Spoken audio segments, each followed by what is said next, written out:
Mesdames, Messieurs, bonsoir. Focus ce soir sur la contribution sociale généralisée. À partir du 1er septembre, la contribution que employés et employeurs peuvent faire à la NPF peut être remplacée par la CSG, la contribution sociale généralisée. Elle concerne les employés, les employeurs et Bandimoun qui self-employed. Donc, plus d'explications ce soir avec nos invités en studio. Chaya Bachou, team leader, département des opérations. Bonsoir, madame. Bonsoir, Avinash. Mamad Ouzier, directeur, département des opérations. Bonsoir, Avinash. Et Roshan Ori, assistant directeur, research, policy and planning. Bonsoir. Bonsoir. Donc, il y a beaucoup de monde qui, quand ils gagnent une fiche de paye ce mois-ci, ils trouvent un nouveau terme, CSG. Donc, nous sommes capables d'expliquer c'est quoi CSG? CSG, c'est un nouveau système de contribution qui remplace la NPF à partir de septembre 2020.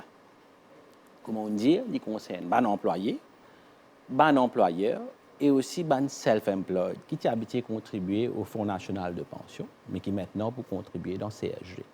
Bon, CSG, il apparaît nouveau pour nous, mais c'est un système qui existait dans les autres pays. L'origine, c'est en France. Dans les années 90, la France a introduit un CSG pour financer principalement la sécurité sociale et aussi, à partir de 2018, pour financer l'allocation chômage. La France, CSG, il prélève les trois types de revenus. C'est les revenus d'activité, principalement le salaire, les revenus de remplacement, c'est-à-dire les allocations qui payent pour chômage ou les indemnités pour maladie, et aussi revenus du patrimoine et revenus du capital comme intérêts, dividendes, capital gains. Mais à Maurice, CSG applique principalement le salaire. Et aussi, CSG pour appliquer le self-employed pour payer CSG un montant fixe. Donc, il y a des gens peut-être peut poser la question, donc pourquoi tu veux remplacer NPF par CSG? Bon, ça, c'est une question que le gouvernement, dans toute sa sagesse, il trouvait qu'il arrive le moment pour remplacer le NPF par la CSG. La MRA, sa responsabilité, c'est assurer que la transition se fait dans les meilleures conditions et que nous donne aux employeurs les facilités nécessaires pour que les employeurs soient capables de continuer à faire ce return, monthly return qu'ils étaient habitués à faire pour la NPF auparavant, maintenant pour la CSG, qu'il est capable de faire son return et il paye ce CSG comme il se doit. Donc, CSG, il concerne tous les employés, tous les employeurs, secteur privé et secteur public? Oui, bien sûr. CSG, il concerne tous les employeurs et tous les employés du secteur privé et du secteur public. Le taux, peut-être, n'est pas pour la même chose, c'est-à-dire la manière qu'il coupe dans la paye d'un employé est différent. Dans les secteurs privés, le CSG, il coupe dans la paye d'un employé, donc le basic salary, il applique le basic salary, le salaire de base, et il coupe dans la paye employé. Donc, nous pouvons le taux un peu plus tard. Okay. Quand nous peut dire CSG, on a pu contribuer dans CSG, mais à la fin, qu'il gagne. C'est pourquoi ils veulent faire ça? Alors, CSG, comme il a annoncé, c'est pour permettre l'employé ou bien le self-employed qui contribue dans CSG. Le travailleur, pour lui gagner ce qu'on appelle un bénéfice à l'âge de la retraite. Il peut gagner une allocation à l'âge de la retraite qui est payée par le gouvernement. Donc, il y a beaucoup de monde qui peut contribuer au NPF. Ça fonds qui peut contribuer là, qui arrive? Alors, le fonds, il peut continuer à exister. Il peut continuer à gérer par les personnes qui peuvent gérer le fonds. Et la seule différence, c'est qu'à partir du mois de septembre, les contributions sociales, pour ne plus contributions sociales en relation avec contribution NPF, les contributions à la CSG.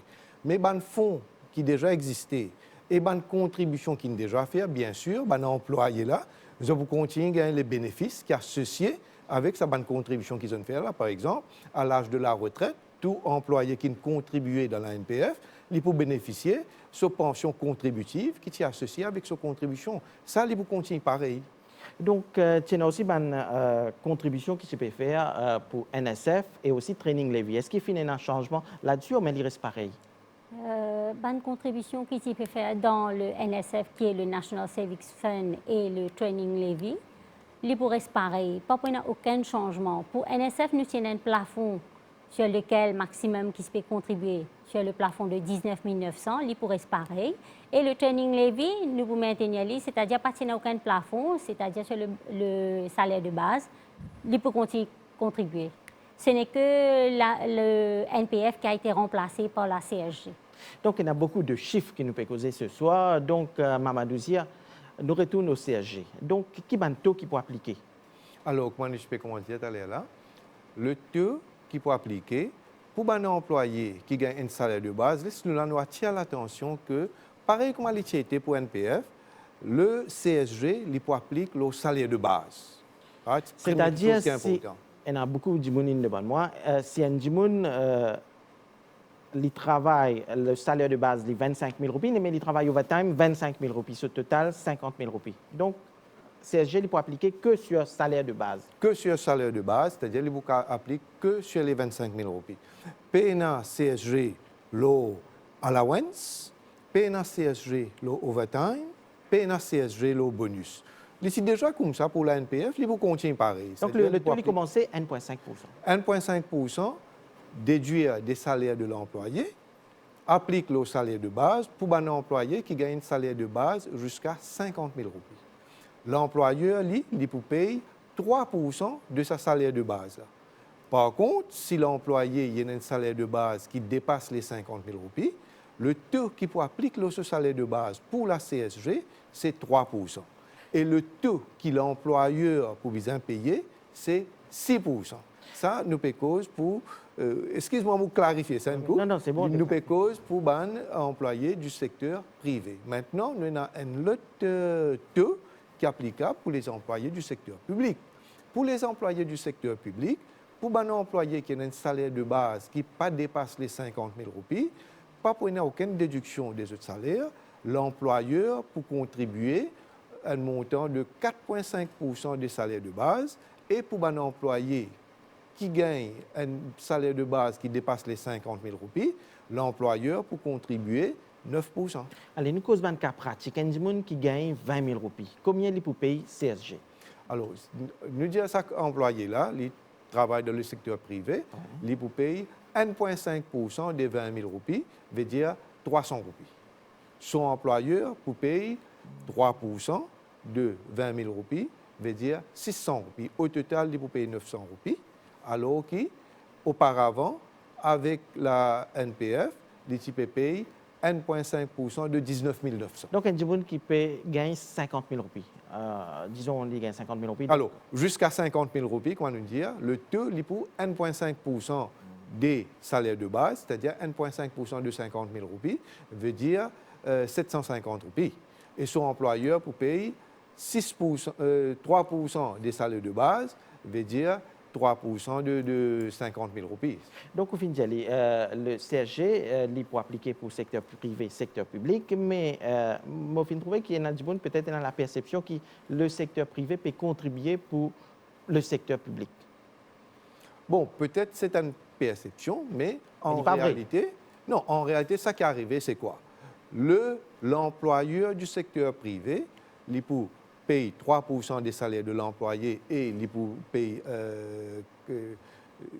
s'il peut gagner là-haut 50 000, il peut dire 3%, et l'employeur peut payer 6%. Dans le secteur public, l'employeur peut payer les 9%. C'est-à-dire dans les deux cas, c'est 9% qui peut être payé dans le fonds de CSG. Donc, contribution là peut faire. Contribution là peut faire. Qui est secteur privé, qui est secteur public. Les deux cas pour une contribution. Donc, pour paiement NPF, il y a un plafond qui est appliqué, le 19 900. Est-ce que ça peut toujours appliquer pour la CSG? Alors, le plafond, il n'est pas pour appliquer pour la CSG. Nous tenons un plafond de 9 900. C'est-à-dire le plafond là. Alors, le plafond, c'est quoi? Nous disons comme ça, un employé, il peut gagner 30 000 roupies, le salaire de base.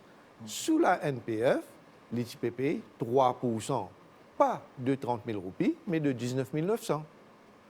Maintenant, sous la CSG, le fait que ce salaire de base n'est pas dépasse 50 000 roupies, il n'est pas pour payer 3%, il peut payer 1,5%. Mais 1,5%, il peut payer le salaire de base, là, nous disons 30 000 roupies, il peut payer 1,5% de 30 000 roupies.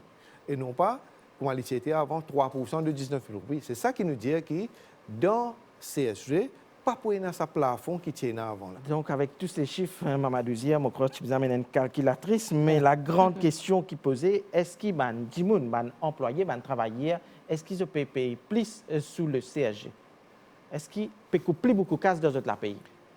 La majorité des employés et des employeurs pour payer moins. Majorité là, combien tu peux dire là? Hein? Bon, en termes de chiffres, 89% des employés pour payer moins avec CSG. 81% des employeurs pour payer moins.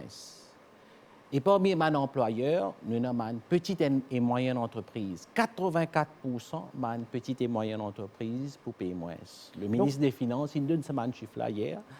Et disons, pour nous mettre nous cause en termes de pourcentage, mais sinon en termes de chiffres, quand nous peut dire 89% des employés pour payer moins, nous peut cause là pas moins que 277 000 employés qui peuvent payer moins avec CSG comparé avec combien ils peuvent payer, combien ils peuvent prélever de notre salaire avec NPF. Donc, applicable à partir de ce mois-ci, là, nous, la fin du mois. Là, hein? À partir de septembre 2020. Donc, il y a une autre contribution qui peut faire, Mme Bathieu, c'est le National Savings Fund. Est-ce que ça aussi peut continuer à être appliqué? Oui, pour le National Savings Fund. C'est-à-dire, National Savings Fund, nous rappelons National Savings Fund. Oui, le National Savings Fund, c'est-à-dire un employeur pour continuer à faire la contribution à la National Savings Fund. Et pour le training levy aussi, vous continuez à faire la contribution. C'est juste pour la CSG, pour le NPF qu'il y a un changement. Et pas pour la CSG, pas pour aucun plafond. Mais par contre, pour le NPF, pour le NSF, le plafond reste toujours le 19 900 sur laquelle la contribution pour continuer à faire. Et le training levy, comme c'était auparavant sur le salaire de base, pas de aucun plafond, ça aussi pour continuer comme auparavant. Donc, Mamadou, un peu plus tôt, tu peux cause le secteur public. La CSG est appliquée secteur privé et secteur public. Donc, on peut dire secteur public, là, il englobe qui? Il est assez vaste. Hein? Alors, secteur public, il englobe tout bon employé qui est employé par un ministère, par le gouvernement, ou bien dans un département du gouvernement. Il aussi inclure ban employés, ban corps para-étatique. Ban corps para-étatique, c'est-à-dire ce qu'on appelle ban statutory bodies. Aussi, nous avons Regional Assembly qui font partie dans le secteur public. Après, nous avons aussi dans le secteur public un employé d'une local authority. Qui est une local authority? C'est une municipalité, un district council. Tout ça, c'est considéré comme local authority. Tout bon employé qui est employé par cette autorité-là, c'est un public sector employee. Nous avons aussi un constituency clerk qui est employé par un membre de l'Assemblée nationale et aussi un chauffeur qui est employé par les membres de l'Assemblée nationale et qui sont payés des fonds publics, c'est-à-dire le gouvernement qui paye sa salaire-là. Tout ça, là, il faut partie de ce qu'on appelle public sector employees. Et pour sa partie de ban employé-là, c'est le gouvernement, c'est l'employeur qui peut payer, qui peut faire la contribution de la CSG, c'est-à-dire pour 4,5% ou bien 9%, dépendant, c'est pas les gains, plus que 50 000 ou bien les pas gains plus que 50 000. Une autre catégorie d'employés qui peut-être paye de télévision ce soir, c'est un domestic worker, un gens qui travaille comme employé de maison. Donc, ça m'a dit qui travaille comme employé de maison. Est-ce qu'ils ont aussi pour bien changer là, bien payer CSG? Il dépend. Peut-être nous commençons par définir domestic service employee. C'est quoi? C'est un gens qui est employé par une private household. Il inclut un gens comme un cuisinier, un chauffeur, un jardinier, un garde-malade, un servant. Est-ce qu'ils ont besoin de contribuer CSG ou non? Tout dépend des autres salaires de base. Comme on le connaît, même sous la NPF, quand un employé de maison gagne moins que 3 000 roupies par mois comme salaire de base, il pas typé contribuer. Alors, il n'est pas pareil, il n'a pas besoin de contribuer depuis ce salaire. Contribution pour faire par son employeur à un taux de 3%. Par contre, si l'employé de maison gagne plus de 3 000 roupies par mois, là, il n'a pas besoin de payer 1,5% depuis ce salaire et son employeur pour payer 3%. Mais seulement, nous devons aussi réaliser qu'avec CSG, tous les deux pour gagnants. Que Gagnant ce soit comment? l'employeur ou l'employé. Gagnant comment? Paye moins? Paye moins, voilà. Parce que nous cause l'employé de maison. Avant, ici, tu peux gagner plus que 3 000 roupies, tu peux contribuer 3% ce salaire de base. Maintenant, il peut contribuer seulement 1,5%. Allez, nous prenons un cas pratique. Là, hein. Un qui gagne 10 000 roupies, un employé de maison qui gagne 10 000 roupies. Combien pour couper de ce salaire? 1,5%. 1,5%. 150 roupies. 150 roupies comparé à avant, c'est 300 roupies. Même la personne qui emploie un employé de maison, lui aussi, il peut payer moins. L'employeur, le patron. L'employeur, voilà. Lui aussi, il contribue moins. Et nous pouvons dire chacun, hein, beaucoup de monde, nous pouvons de chaque famille qui emploie un employé de maison, il peut payer moins, il peut payer à un taux de 3% comparé à 6% avant sous la NPF. Et au niveau de Bandimoun qui self-employed, qui self-employed aussi besoin payer CSG, donc là, les taux, comment appliquer? Oui, sous la CSG, tout ban self-employed, il a une obligation pour faire contribution à la CSG. Mais par contre, sur le NPF, auparavant, il était optionnel, il était volontaire. Si un self-employed a envie de faire une contribution à la NPF, il a le droit de faire, mais il n'a pas aucune obligation. Mais par contre, sur la CSG, il est obligé de faire une contribution de 150 roupies par mois. Donc, c'est un taux fixe, hein, 150 roupies pour un Djimoun qui est self-employed. Exact. Et Djimoun qui, peut-être, il y en a beaucoup de Djimoun qui est self-employed, qui peut gagner télévision, qui peut-être pas encore enregistré sur CSG, comment il fait? Alors, dans ce cas-là, cette personne-là, vous êtes déjà enregistré probablement à la MRA, vous avez déjà une taxe account number, vous êtes là pour faire une application à la MRA, les formes sont disponibles sur nos websites, vous êtes apply. On nous rappelle l'adresse mail. Hein? www.mra.mu.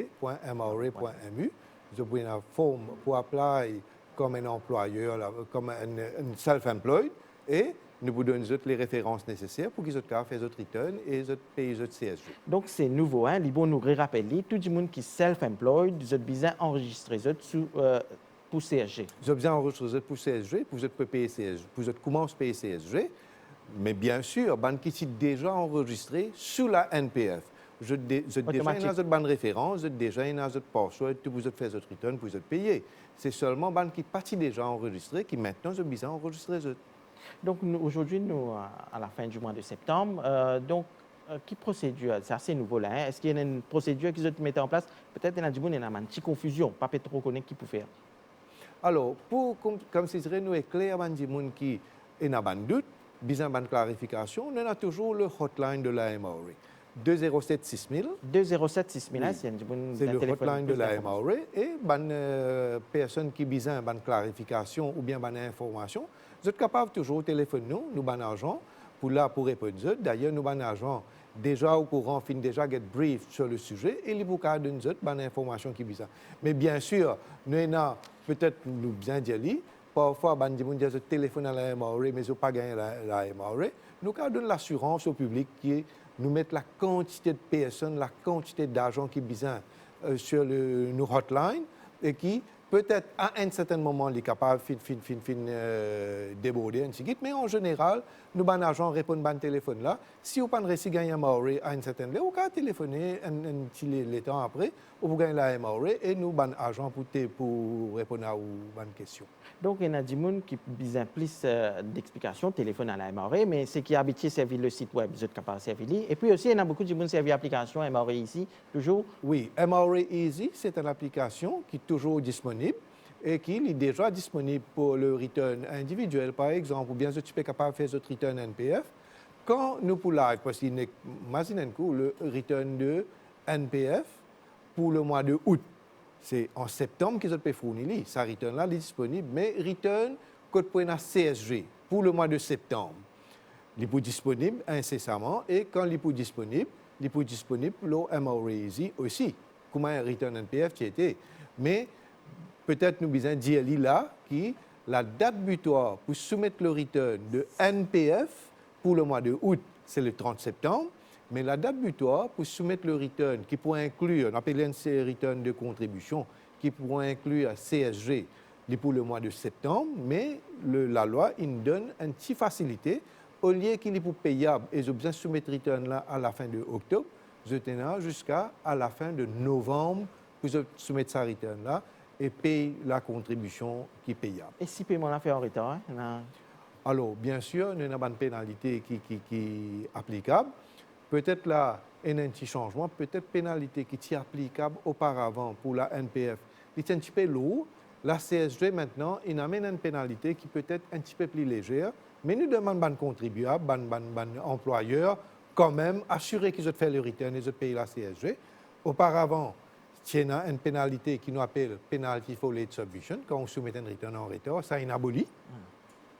Nous n'avons plus une penalty for late submission, nous pouvons une penalty for late payment. Alors, comment il peut être? Il était 5% par mois avant, l'intérêt qui nous payait quand nous payions un PF en retard. Maintenant, l'INVIN, 10% quand nous en retard, et l'intérêt là, au lieu de 5%, l'INVIN, 1% par mois. Mais cela ne veut pas dire qu'il y a un employeur, bon, il tient un petit peu l'eau, nous faisons l'INVIN un petit peu plus juste. Et nous assurer, bon employé bien assuré qu'ils ont fait d'autres returns. si on ne pas payer CSG, Mamadou Zia? Ben, s'il n'est pas payé CSG, pareil comme on dit, il y a des gens qui besoin payer taxe, qui ne pas payer ce taxe. Pareil comme il y a des gens qui besoin payer NPF, qui ne pas payer NPF.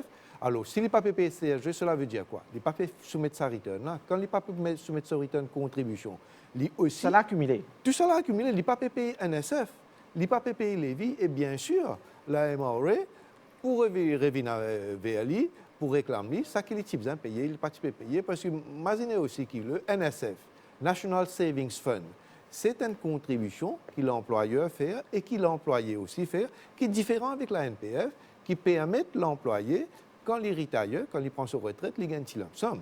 Mais si l'employeur n'a pas fait le nécessaire, l'employé pas pour gagner sa lump sum là comme a besoin, et bien sûr, l'employé arrive à un certain moment, il peut report au ministère du Labour ou bien à la MRA, et bien sûr, nous vous prenons les actions nécessaires et nous demandons à l'employeur assurer qu'ils ont fait une contribution qu'ils visent à faire et ils ont payé ça qu'ils visent à payer en ce qui concerne une contribution sociale.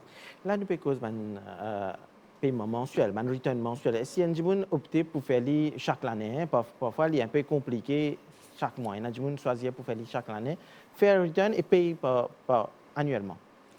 C'est-à-dire C'est possible, hein? Oui, c'est possible de faire le return annuel, mais seulement pour les self-employed et pour les personnes qui sont dans domestic employees. Pour les self-employed, nous mettons en place un système qui, ça self-employed là, je peux faire le paiement et le return en avance, c'est-à-dire, disons, pour une année financière, je peux faire jusqu'au 31 juillet en avance, je besoin finir payer et faire le return. Par contre, pour les employés qui sont dans le domestic service, c'est-à-dire les employeurs qui emploient les domestic employees, ces personnes-là, je peux jusqu'au 31 juillet de l'année financière qui est terminée pour faire le return annuel. Nous causons beaucoup de modes de paiement, du monde besoin payer, mais à la fin, du monde qui gagnait, quand ils contribuent au CSG, au début, brièvement, nous causons. Alors, quand les contribuables NPF, bien sûr, ils gagnent ce qu'on appelle pension contributive. Quand les contribuables CSG, ils gagnent ce qu'on appelle une allocation. Et cette allocation-là, ils peuvent déterminer par une regulation plus tard. Et c'est à l'âge de la retraite qu'ils gagnent une allocation en relation avec parce qu'il est contribué dans CSG. Donc, CSG, c'est une contribution pour que les gens gagnent une allocation à l'âge de la retraite. Il est toujours à 60 ans. Et puis, à 65 ans, ils gagnent une autre allocation. Une autre allocation. Donc, au niveau de la CSG, c'est un peu les explications qui ont données, mais nous connaissons qu'actuellement, nous aussi, parce la saison e-filing, du monde peut remplir forme taxe. Donc, comment ça peut passer? Alors, mon cas, ça passe très bien. Date limite? La date limite, c'est le 15 octobre. octobre. C'est le 15 octobre, parce qu'à partir de cette année-ci, il y a une obligation pour tout le monde. Bon, d'ailleurs, dans le passé aussi, 99%, nous avons contribué un petit peu fournir nos returns électroniquement. Mais à partir de cette année-ci, nous demandons tous nos contribuables. D'ailleurs, il y a une obligation légale pour fournir nos returns électroniquement et aussi pour payer la taxe électroniquement. Et la date butoir, c'est le 15 octobre. Mais là, nous demandons aux contribuables pas attendre le dernier moment. Aujourd'hui, le 30 septembre. Si on n'a pas encore fait au return, commence rentrer le site là, faire au return parce que pas attendre le dernier moment, quand va arriver, qu'au dernier moment, on paye un document, on paye une information, alors on peut le demander au délai. Rentre au site à ce là même et commence à faire. Et il y a beaucoup de gens peut-être qui habitués gagnent le soutien avec le Free Income Tax Assistance, FITA. Donc, vous êtes encore peut-être pas attendre ça, hein? Oui, alors peut-être là, un L'assistance. changement. Hein. Un changement qui nous peut annoncer au public. D'ailleurs, nous finissons de communiquer, nous peut Je annoncer des au encore aussi, public. oui. Avec les restrictions sanitaires qui nous sont, avec les restrictions sociales qui nous sont, nous ne trouvons pas en mesure pour organiser FITA. Comment je peux organiser? Free Income Tax Assistance, c'était un service que la MRH peut donner, que nous avons un centre à travers l'île pour nous service les taxpayeurs, pour nous aider les taxpayeurs qui ne sont pas capables de déplacer pour faire autres returns. Maintenant, avec les restrictions qui nous sont, nous pensons qu'il peut-être nous besoin réfléchir à propos de services qui nous donnent pour moderniser le service et la même qui nous met en place, la MRF met en place le e-FITA. C'est quoi le e-FITA? C'est le même service de FITA, c'est ma virtuel. Alors, comment y passer? Le contribuable qui a envie de bénéficier de ce service-là, il y a le nouveau website, nous trouvons un icône là-bas, e-FITA, il clique dans cette icône-là, il peut gagner la possibilité pour lui réserver une tranche d'heures. Il choisir qui joue, il choisir qu'il est libre de sa convenance, il est capable de samedi, il est capable de dimanche, il est capable de jour de semaine, et il choisir ce salaire, quand il dit, ce salaire-là, il pense, il est libre, il est capable de ce salaire-là communiquer avec la MRE. Une fois qu'il finit de choisir cette tranche-là, il vous a un message sur le portable qu'il lui donne quand il peut faire sa réservation-là. Et ce message-là, pour dire une réserve pour telle tranche, confirmer que cette tranche-là est OK pour vous, il peut confirmer. Une fois qu'il est confirmé, MRE peut avoir un confirmation message. Ce confirmation message-là, il vous dire maintenant il est confirmé qu'il a fait une réserve, une tranche pour qu'il a MRE service tel jour, telle heure. Et quand arrive ce jour-là, ça là, MRE peut prendre contact avec la personne. Donc, comment cela peut passer? Hein? Comment ça, e-FITA peut passer? Il peut passer très bien. C'est assez nouveau, hein, mais... Les nouveaux, depuis la semaine dernière, nous mettons en place. Nous avons un paquet contribuable qui peut prendre avantage de sa facilité-là. Et nous demandons tout le monde contribuable qui peut-être habitué à servir nos centres FITA, prendre l'avantage de ce nouveau service-là.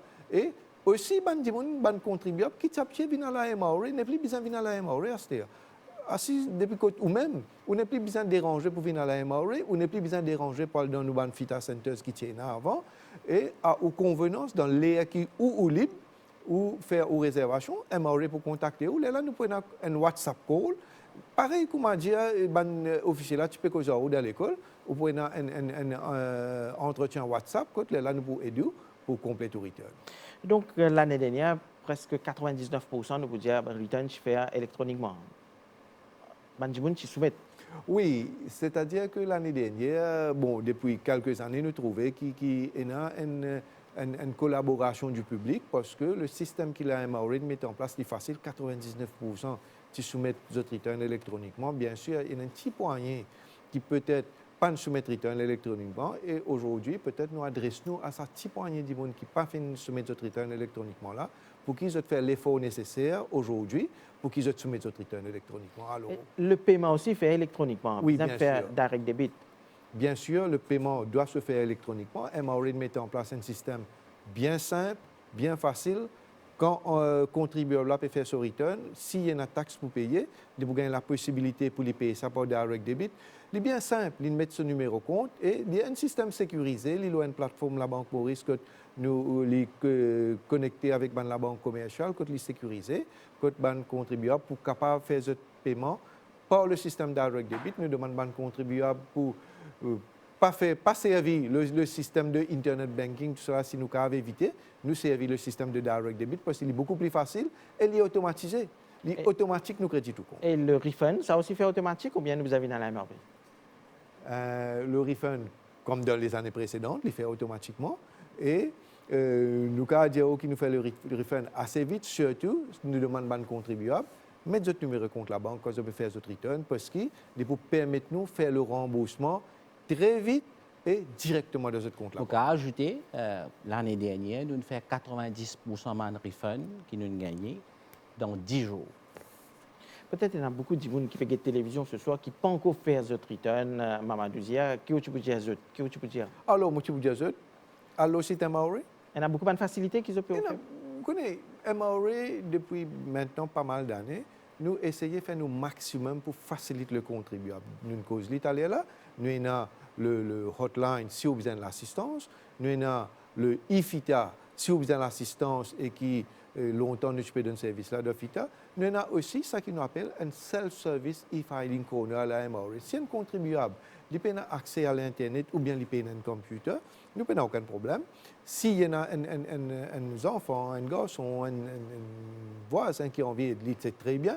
Mais si il peut avoir même sa facilité là, il peut avoir la logistique là, nous avons un computer qui est connecté avec Internet, que le taxpayer là, le contribuable est capable de venir. C'est ça, là. Nous vous donnons le service. Parce que la question... Nous aussi, non, préfil return qui peut aider les contribuables pour faire les autres returns. Quand nous déjà, nous avons toute l'information qui nous est depuis les third parties, nous finissons de mettre combien de monuments nous gagné pendant l'année.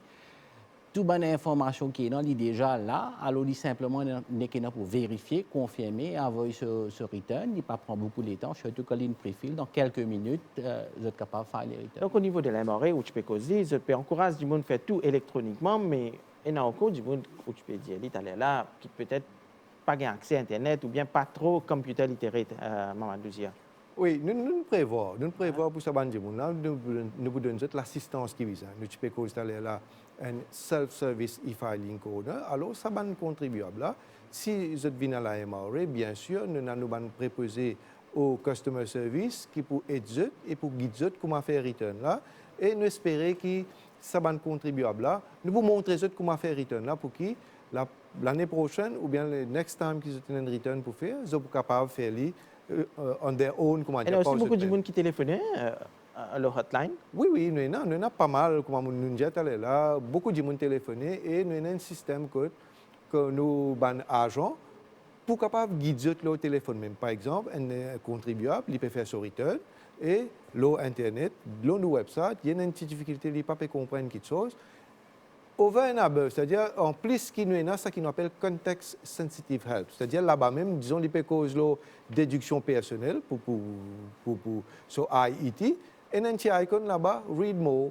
Là, si il a besoin d'explication, il clique là-bas. Maintenant, malgré une clic de sa place qui m'a dit, là, il a toujours besoin d'une petite clarification. Il téléphone nous hotline, nous avons un agent pour donner des clarifications qui besoin. Et s'il a besoin d'une clarification, comment faire ce return, là aussi nous avons un agent, nos hotline pour aider.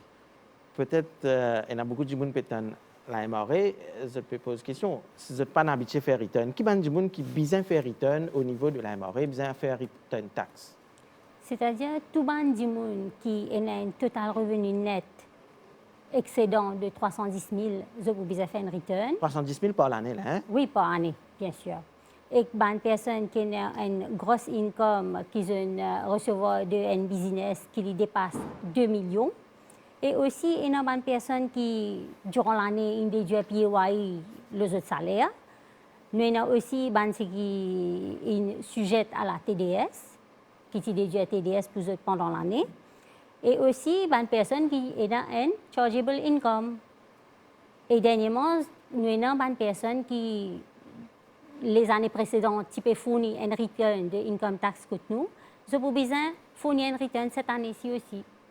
Donc, comme vous êtes là, les officiers de la MRA, si un monde peut encore remplir sa fiche de taxes, donc il y a un document qui besoin avec lui pour lui remplir une fiche là, deadline le 15 octobre. Oui. Alors, document qui est besoin, bien sûr, il besoin de ce tax account number.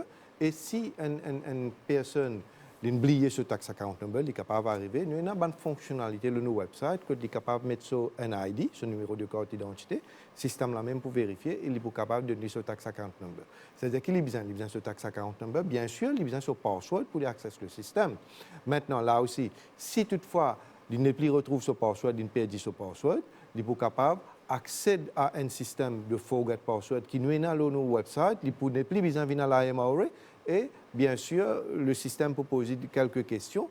Et s'il répond à une bonne question là, bien, il vous gagne ce password tout de suite, instantanément. Maintenant, admettons qu'il pour une raison, bien pour une autre, il n'a pas réussi à répondre à une bonne question là, bien, nous avons une série d'autres questions qui nous vous reposent pour qu'ils nous vérifient son identité d'une certaine façon. Et s'il passe sa deuxième étape là, bien sûr, il vous gagne son password, son portable, et il est capable de faire son return. Maintenant, qui document il besoin?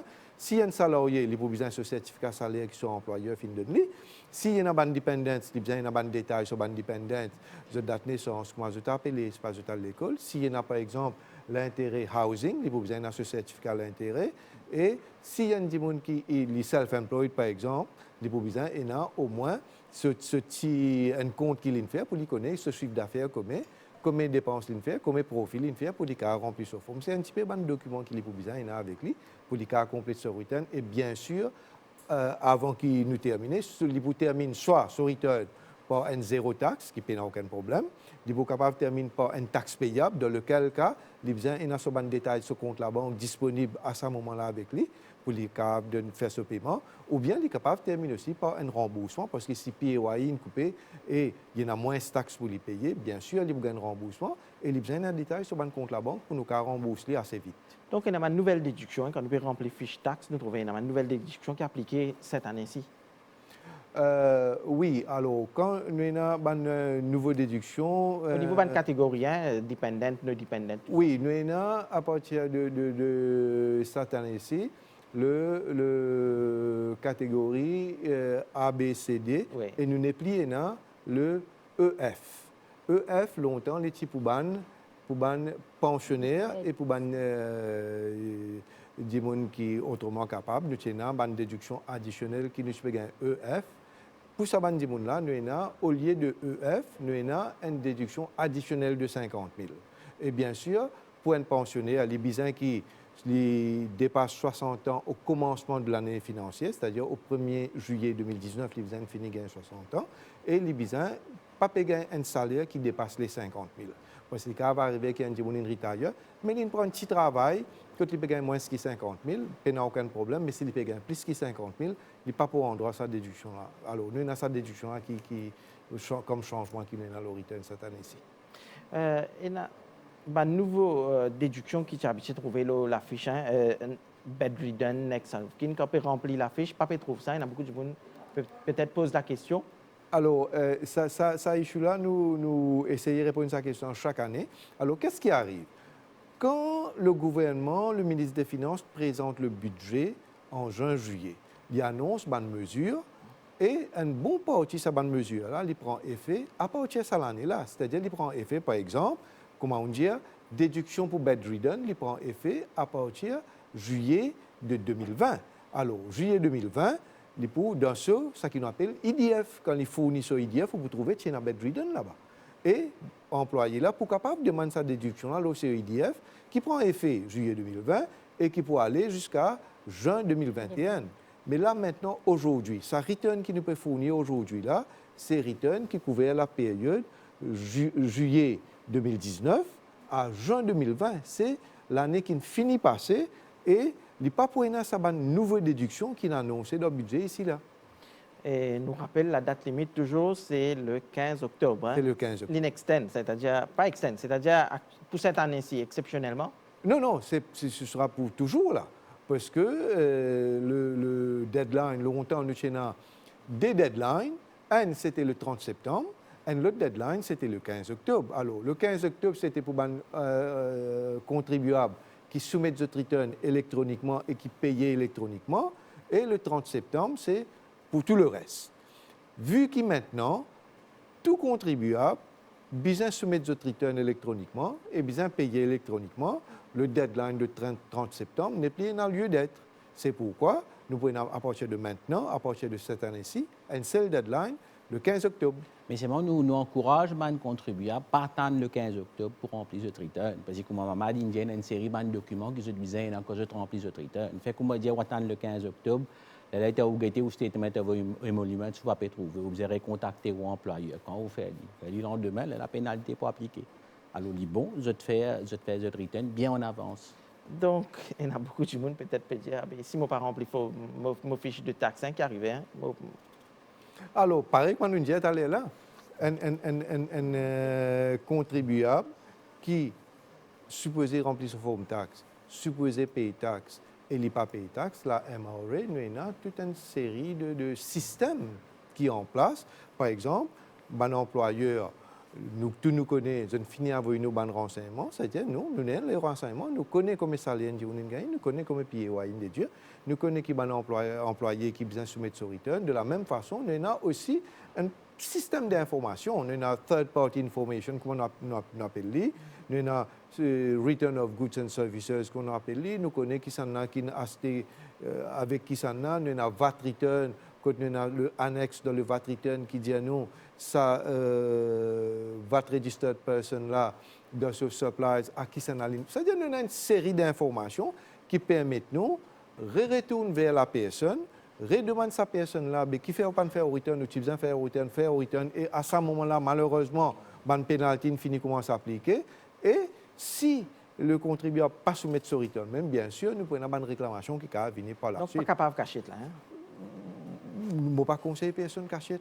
Parce que ce qui est souhaitable, c'est que tout le monde contribuable fait ce return comme a besoin, déclare les profits et les revenus comme a besoin, paye les taxes comme a besoin. D'ailleurs, c'est une action civique, ça. C'est ça, nous rappeler brièvement. Peut-être les douloureux pour beaucoup de monde, payer la taxe, c'est une action civique. C'est une action civique, c'est-à-dire nous payons discharge, nous avons un devoir, nous avons une obligation civique qui nous est envers la société parce que c'est un système qui fonctionne d'un système économique que le gouvernement, l'État, les business à ban font là, les business à ban ressources là, pour les amener à bien sur l'agenda économique et social. Donc, nous faisons une cause beaucoup sur les chiffres, sur la taxation ce soir. Nous arrivons presque à la fin de l'émission. Nous avons cause chez CSG. Nous brièvement, nous revenons là-dessus. CSG, c'est à partir de septembre. Appliqué. Oui, CSG, il est applicable à partir de septembre. Nous faisons un petit récap, comment nous dire. Il est applicable à partir de septembre. Tout employeur qui est un employé, je besoin paye CSG. Le taux qui est applicable, c'est 1,5% le ban salaire de base de ban employé qui gagne jusqu'à 50 000 roupies, 3% employeur besoin payer, et pour ban employé qui gagne plus que 50 000 roupies, 3% besoin coupe deux autres la paye, l'employeur pour payer 6%. Pour les employés du secteur public, les pour 4,5% qui pour payer par l'employeur. Quand l'employé gagne jusqu'à 50 000, quand l'employé gagne plus que 50 000, l'employeur pour payer 9%. Quand il s'agit d'un employeur qui emploie une personne dans domestic service, comment nous dire, si le aggregate salary n'est pas dépasse 3 000 roupies, pas pour besoin payer la partie qui coupe dans la paye employé, pour besoin payer seulement l'autre partie, c'est-à-dire 3% qui est employeur besoin payer. Si il dépasse les 3 000 roupies, nous disons jusqu'à 50 000 roupies, pour besoin couper 1,5% de la paye ban employé et l'employeur besoin payer 3%. Nous vous trouvez que pour un employé qui gagne en bas 50 000, le taux fin changer quand nous comparons NPF avec CSG, il est 3%, 6%, maintenant il est 1,5% et 3%. Et les Mauriciens, les gens qui travaillent, vous êtes habitués à ce terme-là dans votre fiche de paye, CSG. Et au fin d'y aller, Rochanori, presque plus que 80% pour payer moins de déduction avec CSG. Justement. Hein? Justement. Et c'est pourquoi nous encourageons les employeurs à enregistrer ce ban employé pour CSG. Parce qu'il nous bien rappelle que quelques mois de cela, quand le gouvernement met le Wage Assistance Scheme en place, tu peux payer le Wage Assistance Scheme seulement pour les employés qui sont enregistrés pour la pension. Alors, nous disons à l'employeur, vigne de l'avant, enregistrez-le pour un nouveau système de pension, CSG. La MA est là pour aider n'importe quelle façon, pour faciliter l'enregistrement. Et il y a beaucoup de plateformes qui se mettent en place pour faciliter la vie de Bandjiboun pour CSG.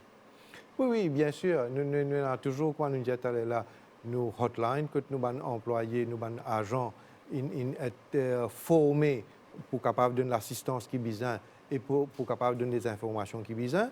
Nous avons aussi nos Customer Service Desk qui sont disponibles. Nous avons aussi une série d'informations qui vous pouvez trouver sur nos websites. Nous avons www.mra.mu. Là, peut-être, nous sommes capables d'attirer l'attention des employeurs qui nous ont une circular letter qui nous met sur nos websites, qui est adressée à tous les employeurs pour expliquer comment la CSG marche, qui ont besoin de faire, qui ont une date butoir, qui date de besoin de soumettre votre return, comment ils ont besoin de payer. Tout ça là est disponible sur nos websites. Donc, où tu peux dire Dimoun, man travailler, pas un PS à terme là, CSG, les nouveaux chabitiers au NPF. Je ne pas pour dire pas gagner, moi. Je pour dire comme ça, peine pour tracasser avec CSG parce que la plupart des travailleurs, comme M. Orin dit, la plupart des salariés avec CSG, je pourrais moins qu'avec NPF. C'est-à-dire que peut-être nous tous comme employés, nous plus contents qu'on en a pour payer moins. Mais la CSG, c'est un système de contribution sociale contre l'employé et l'employeur pour payer moins. La majorité d'entre nous, ben employés, ben employés. Et ben Dimoun qui self-employed aussi, bien enregistré. Nous causons tout au long de l'émission et ils pour payer 150 roupies. Hein. Exact, oui. Tout le monde self-employed, je suis besoin d'enregistrer parce que la CSG est obligatoire pour les self-employed aussi et le montant payé, c'est à 150 roupies par mois. Donc, au dernier mot, Mamad, nous arrivons à la fin de l'émission. Que tu peux dire, les Mauriciens, le 15 octobre, puis approché, paye de taxes. Alors, deux messages. Deux messages, vous permettez-moi, Avinage. Premier message, la CSG, c'est quelque chose qui peut remplacer la NPF. Le return qu'il a MRE pour mettre en place, c'est exactement comme le return NPF. Seule chose, CSG remplace NPF, les règles qui sont continuent pareil. Le taux nous fait que les plus moins. Et concernant income tax, je demande tout le contribuable, faire votre return income tax, pas attendre le dernier moment. Si on a pour payer, servir le système direct debit que la MRE met en place. Si vous êtes en remboursement, donne un détail de votre compte la banque pour votre un remboursement là dans votre compte la banque. Et surtout, un dernier mot, nous avons un survey qui est associé avec nos returns. Nous demandons tout le monde contribuable participe dans ce survey-là parce que c'est les moyens qu'ils nous donnent pour connaître qui vous apprécié, que vous avez des difficultés. C'est ce moyen-là qui nous sert pour améliorer le service qui nous fait à nous contribuables. Donc, beaucoup de chiffres, c'est avec beaucoup de sourires qui Mamadou Zir partage un chiffre de la MRE avec nous. Donc, ce soir, nous avons cause sur la taxation, sur la CSG, contribution sociale généralisée, mais aussi la saison e-filing 2020 qui peut terminer le 15 octobre. La date limite, c'est le 15 octobre. Donc, merci aux invités. Ce soir, nous tenons avec nous Chaya Bachou, Mamadou Zir et Roshan Ori de la MRE, de la Mauritius Revenue Authority. Donc, mesdames, messieurs, l'émission Focus prend fin ici. Bonsoir.